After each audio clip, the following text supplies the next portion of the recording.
Hey, what's up you guys, welcome back to my channel. If you're new here, hi, hello, I'm Lydia, and if you are new here, make sure you hit the subscribe button, join the growing family, turn notifications on, and way down there give me a thumbs up because it really does help me out. Today, I wanted to talk a little bit about insomnia.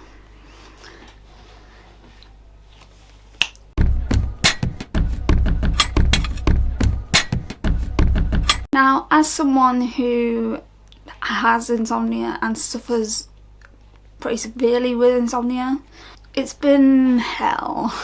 I've been on sleeping tablets for 10 years. Unfortunately, I only sleep when I take my meds.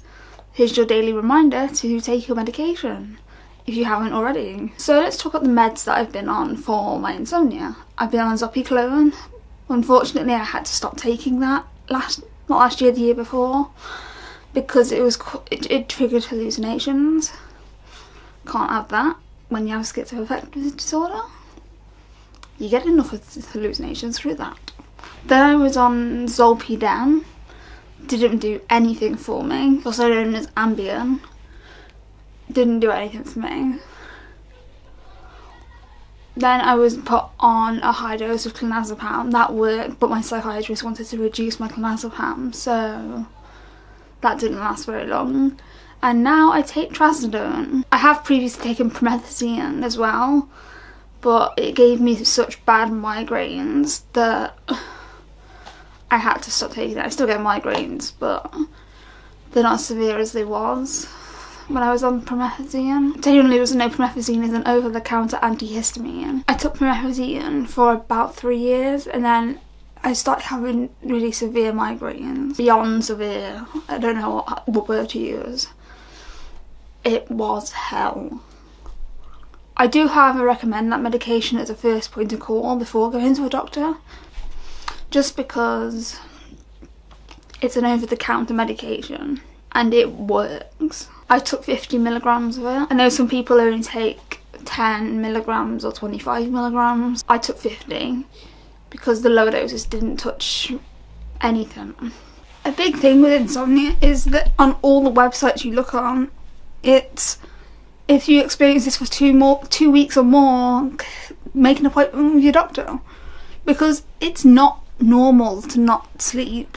Insomnia is where you have a crippling inability to sleep over multiple days, not just the odd day. It's every day or most days. Honestly, as someone who's been on sleeping tablets for a decade, as someone who's been on medication for 10 years, it's definitely a big part of my life. I've got a dog here and a dog there. The one over there doesn't like me very much, so I let it on my bed. I'm slightly afraid of it. Keep growling at me. Look at her. Someone look at her. Insomnia is one of the hardest things to deal with because not all GPs or psychiatrists want to prescribe sleeping tablets because they can be addictive, and when they do prescribe them, it's only for a short period of time. I was lucky. My psychiatrist at the time I started sleeping tablets, was very willing to prescribe them and said if it helped me sleep, that was a good thing. I don't recommend sleeping tablets personally because they do have a lot of side effects, with feeling drowsy the next day, not feeling like you're rested.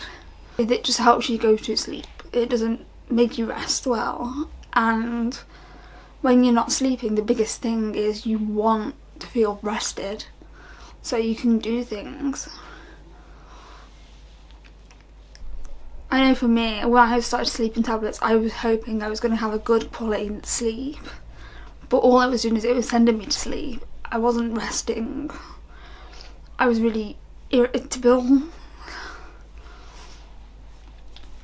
I had some agitation, and I just all around wasn't a fun person to be around.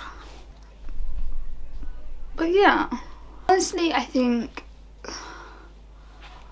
if you're not sleeping, obviously try sleeping tablets, because not sleeping at all just isn't healthy, and it's likely to trigger mania, psychosis, depression, and that's not what we want. We want a healthy you.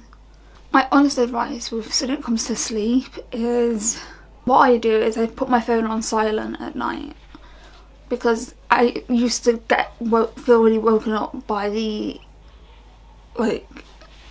dings that it made, and every time it went ding I'd check my phone and I would be awake for another hour.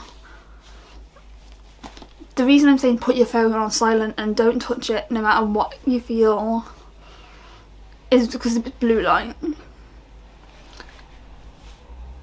The way you see a phone affects how your brain's functioning.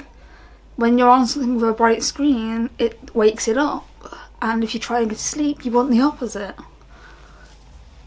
I tend to just lie in a dark room curled up in a ball with Mr. Unicorn, because we all know I need my unicorn. Sometimes I have a dog on my bed, and sometimes I don't. I've got 2 dogs on my bed, and one is going to growl at me if I look at her, and I've got to take her for a walk in a minute. Interesting. But yeah, insomnia is a struggle, and having a hard time falling asleep at night, waking up during the night, waking up too early, feeling tired, sleepy during the day, feeling cranky, depressed or anxious, having a hard time paying attention and focusing on tasks or remembering, making more errors and having more accidents, having ongoing worries about sleep. And I'll say this and I'll say it once. To anyone who's anti-medication, let me be clear. Sleep tablets exist for a fucking reason. They are prescribed to help with sleep. If you're not sleeping, you are more likely to develop complex mental health conditions.